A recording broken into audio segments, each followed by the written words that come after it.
Over those suitcases again. You know what that means, right? You know what that means, right? That means I gotta take another trip out to Vegas, and it's gonna cost me another couple of grand. It's good for anything. Maybe we should just give this poor bastard some... Oh, what's the matter? Vinny, take some water. All right, cut it out. You okay? I was just doing my imitation of the Red Sox. Hey, who's better than you? How are you? Nice to see you all today. Thank you so much. First of all, I want to tell you, I want to tell you also, I was a kid that your parents used to say, if I see you near Vinny Vella, you'll be grounded, you won't go out, you won't leave this house until you're 21 years old. Now, I wasn't a bad kid. I was just a little mischievous. So when I went to school, I went to a Catholic school in a village, Our Lady of Pompeii. Oh, get out of here. There you go. I went there. You went there too? I went there. Well, they kicked the shit out of me. I know about you. But anyway, my teacher sent us all down to the auditorium to take a school year picture. Now, it wasn't a group shot. It was individual shots. So I got online, took the picture, got off the line, put off my jacket or put it on my jacket, and took another picture this way. So when the photographer came a month later, he said, hey, Sister Beatrice, here are the picture of your 50 students. She goes, 50 students? I only have 49. He says, you might have 49 now, but in here you got 50. She goes, listen to me. I've had 49 for the past 3 years. I believe you, but in here you got 50. She goes, it's impossible. So when you look at the picture, you see, I'm in 2 spots over there. I'm up at the top, and I'm on the bottom. Now, I'm gonna go a little forward, then I'm gonna come back to this picture. You see, I was robbing Parker meters when I was a kid because they were easy to open. So I had 2 pillowcases filled with dimes. So on the corner of 6th Avenue, well, not on the corner, but on 6th Avenue and West 3rd Street, there was a place called Bellevue's. They sold leather jackets. So I went in the store and I said, how much is that leather jacket? It goes $49.95. I said, how many dimes is it? $49.95. Guy said, listen to me, 10 dimes to $1. Go home and figure it out. So the next day I came back with $50 in dimes. So the word was out on the street. Vinny Vella's buying stuff with dimes. So now I had that school picture hanging up right near my apartment door. So when they come in, into my house, the picture was right there. All of a sudden, I'm home. I was ready to go out. Heard a knock on the door. My mother and father were next door in my neighbor's house. And I opened up the door. And my mother would have ratted me out in a heartbeat. So when I opened up the door, I realized they were cops. I said, Vinny, get up against it. Where's your mother and father? They went to Brooklyn. They went to go visit my aunt and uncle. I said, but I'm not Vinny. What do you mean you're not Vinny? I said, you're talking about my twin. I'm Frank. What are you talking about, Frank? So I showed him the picture. I said, you see this, Vinny? There's Frank. So the cops were looking. I said, oh, my God, it's fucking 2 of them. I said, what do you do now? He always gives my mother and father a lot of trouble. He was robbing Parker meters. I said, well, he just left. He's with his friend Eugene. He just went to McDougal Street. And when you get him, lock him up. He always gives my mother and father a lot of trouble.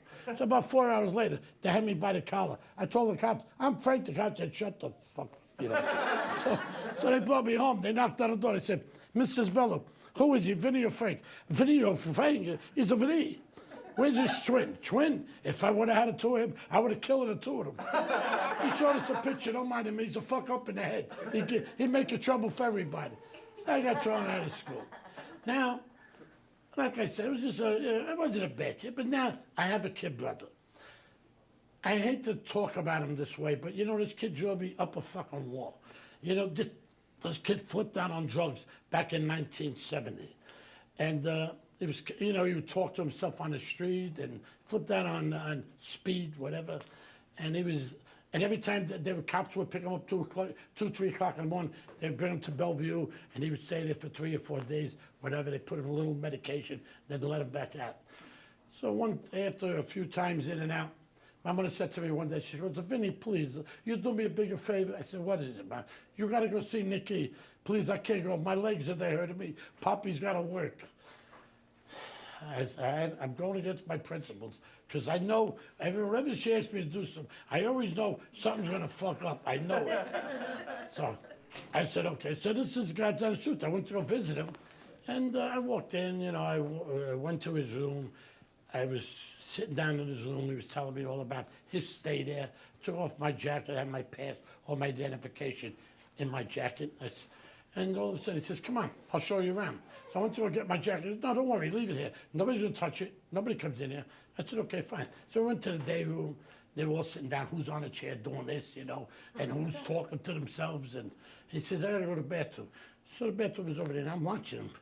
A few minutes ago, a guy sits down alongside of me. He goes, are you visiting here too? I said, oh yeah, visiting my kid brother Nicky. He says, oh. I said, how about you? Yeah, me too. I said, oh, all right. So I'm talking, I'm waiting for my kid brother. He goes, what's your name? I said, Vinny. I said, what's your name? He goes, oh, well, I have 3 names. I didn't realize I'm talking to another fucking nut. You know? So but anyway, that's another story. So all of a sudden I'm waiting 5-10 minutes. No Nicky. So I get up, I go to look for Nicky. Nicky's gone. I figure I go back to the room, I'll get my jacket, get the hell out of here. So where the front door is, where you go out, there's a guard that sits there, and about 6 feet before the door, there's a yellow line. So I went to go talk to the guy. I said, excuse me. He said, stay behind the yellow line. I said, no, you don't understand. See, I came here to visit my brother, and he took my identification right. He said, stand behind the yellow line. The fuck I gotta stand behind the yellow line for? I wanna go home. I came to visit my brother, took my pass, and he said, go back to your room. I don't have a room. I said, are you crazy? So, and then all of a sudden, I'm trying to talk to him, and then all of a sudden, I don't know if it was an announcement over the air, but now they're giving out medication. He says, go back to your room and get your medication. I said, oh, no, please. I don't want to. So this woman is handing out medication. I said, please. I am not Nick Vella. I came here to visit my brother. Please don't let me take this shit because I'm going to become Nick Vella, and that stupid bastard is out on the street, took my identification. He's going to be Vinny Vella, and then I'm going to get all fucked up in here. Please don't make me take this medication. I said, please, do you know who he is? He goes, no, I don't. It was like a Friday afternoon. I said, you know, I'm fucked. I'm going to wind up in this hospital all weekend. So I said, please don't make me take. Is there somebody could you get an administrator or someone has to know who he is? I have to leave here. I am not Nicholas Vella. Look, I got a tattoo on my arm. See, it says Vinny. She says, well, that could be your father's name. I said, oh, no, please. So I said, please get someone. Well, you wait here. What do you mean wait here? I can't go nowhere. So somebody else came. She got something. She goes, who are you? I said, my name is Vinny Vella. I came here to visit my brother, and I have to leave. I have to go to work. I left my jacket in his room with my pass and everything. He left. That guy's telling me, get behind the yellow line. This one's looking to give me medication. I got to get the fuck out of here, you know? So I said, do you know my kid brother? No, I don't. I said, you know, I'm really going to get screwed. There's no way I could stay in here any longer. She's forcing me to take the medicine. He keeps looking at me, tells me to get behind the yellow line. I want to get out of here. Please, could you get somebody that knows my brother? Hold on. And they disappear again and come back. Who are you? I said, oh, no, I don't want to, please, I don't want to keep going through this whole thing. And then finally, someone comes down and said, who are you? I said, my name is Vinny Vella, and I don't want to keep getting into this because I'm going to wind up leaving here, and when I do, I'm going to sue this hospital, especially that idiot over there. He wants to get behind the yellow line. And this one over here, this fucking twat-head that keeps telling me to take medicine. You know, I want to get out of here. I said, do you know my kid brother? He goes, yeah. Oh, you know my brother? I said, that bastard, he took my pass, he took all my identification. I have to get out of here. He said, okay, all right, we'll straighten it right out. All right, don't worry about it. Oh, I got out. It was about 2.5 hours later. So I went home, and my mother said to me in Italian, Nico Laguma Star. That means, how's Nicky? How's Nicky? That little fucker had me locked up in Bellevue for about 4 fucking hours. And I was married at the time. My wife said, where were you? I said, I was in Bellevue. I got fucking locked up in it. She said, they didn't keep you long enough. I said, oh, fuck, I'm sorry. So that was number 2. Now, this is another incident that I got into. It was 2 years ago. I bought a scratch-off lottery ticket. I know there's a few people in here that know all about it. I bought a $20, there it is on the screen. It's a $20 extravaganza lottery ticket. So I bought it in this place on Mulberry Street, in this bodega, where this, I don't know if the guy was an Arab, whatever he was, but it was $20. So every time I would give him $20 for a ticket, he would give me 2 tickets. So if I won, I'm in partners with him and vice versa. So I was scratching off the first ticket, and he said, did we win? In other words, did we win? Yeah? So I said, oh, yeah, we just got back our $40. Oh, look at this. Yeah, we won. All right. So I'm scratching off the second one, and from behind, he said, did we win? I said, oh, shut the fuck up, boy. Now, all of a sudden, I look, And on the top of the ticket, there's numbers, and if you could match them with any numbers that are on the bottom, that's what you win. So I scratched it off on the top, there was a 7, and on the bottom there was a 7. And it said $5 million. Well, let me tell you something. My legs buckled up on me. I got shortness of breath. I was rubbing my eyes. I broke out in a cold sweat, and he's yelling, "Divvy ring, divvy ring." Come over here. Just won $5 million. And now I'm in the middle of Mulberry Street, and I know all these people, and this fucking idiot is going to do a war dance all around me. I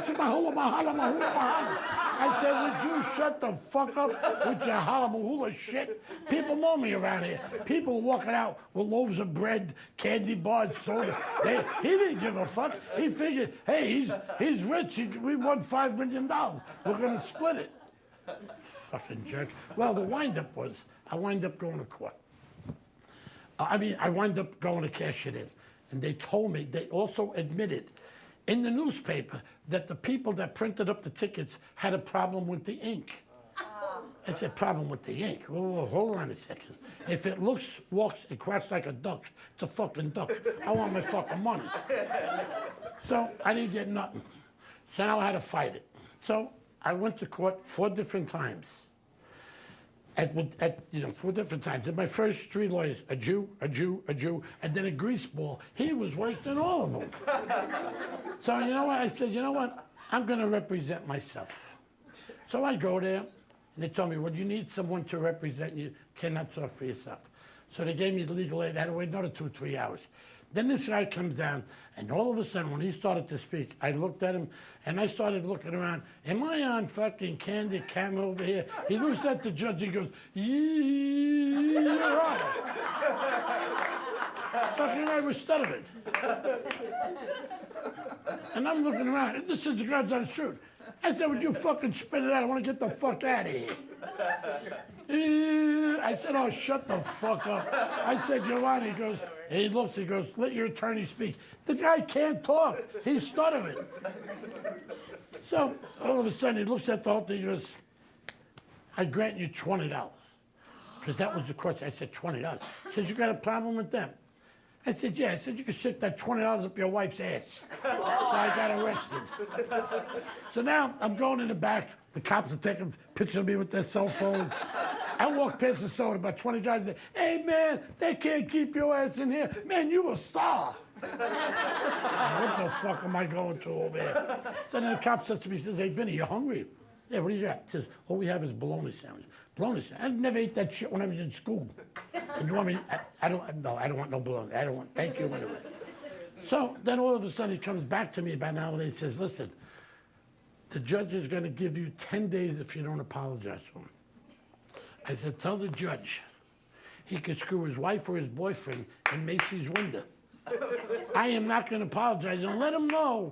He knows who I am. I'll go to every fucking radio station, television station, every newspaper. I'll badmouth him and the fucking lottery board. They better get me the fuck out of here.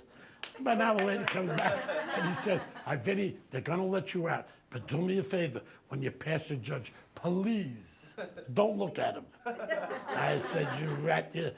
But I'm always having problems. And now, all of a sudden, at one point I took off. I went down to Miami Beach. And, and I had to leave New York for a little while, because the weather was bad. JT, it's not what you're thinking.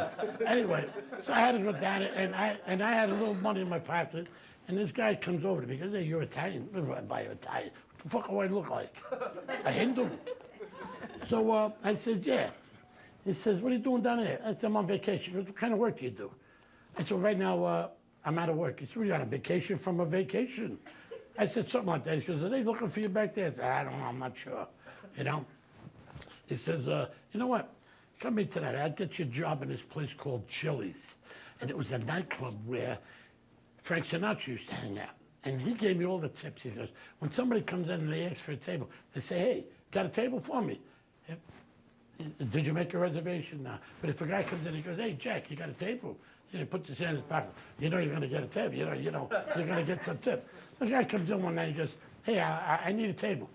So I says, gotta make a reservation. Do you have a reservation? He goes, no. He said, it's for Frank. I said, doesn't matter who it's for. If you don't have a reservation, I can't help you. He said, listen to me.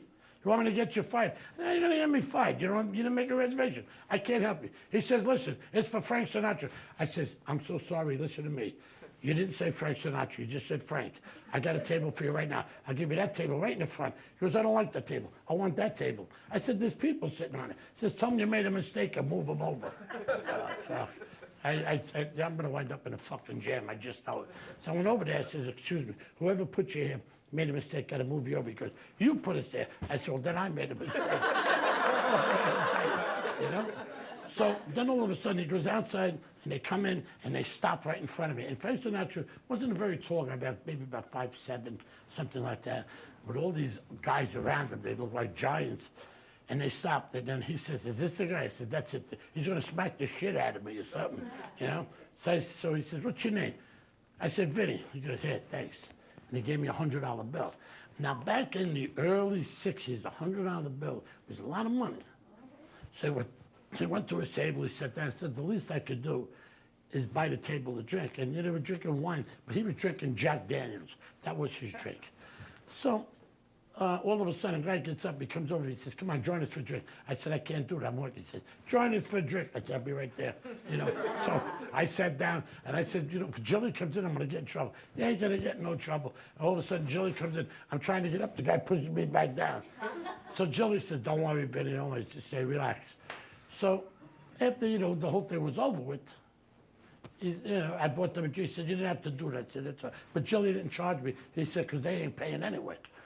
So on the way out, he looked at me, he goes, hey, Benny, here. Benny.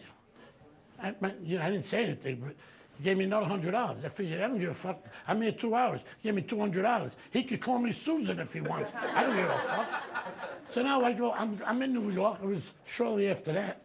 And I see that he's performing in Carnegie Hall. So I had a date then. I said, hey, come on, I want to go see Frank Sinatra. So I had these El Cheapo tickets, you know, like up in the balcony somewhere. So the girl said to me, she goes, isn't that Frank Sinatra? I said, oh, yeah. And I looked at me, he looked at me, he goes, hey, come here. So I went over to him, he goes, I met you down in Florida, right? I said, yeah. He goes, your name is Benny, right? I said, it's Vinny. He goes, what are you, correcting me? I said, no.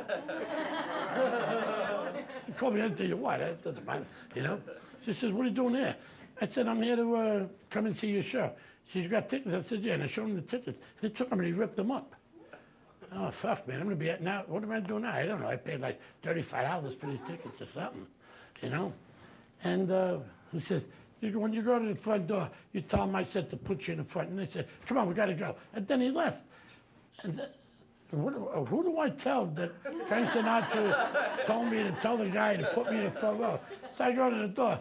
So the guy says, ticket? I said, well, I don't have a ticket, but Frank Sinatra said that I should mention to you to put me in one, and give me a front row seat. He said, what's your name? I said, Vinny, Benny, or Benny, Vinny, whatever you want to call me, you know? He said, Benny, Vinny, or Vinny, Vinny. I said, well, I got 2 names.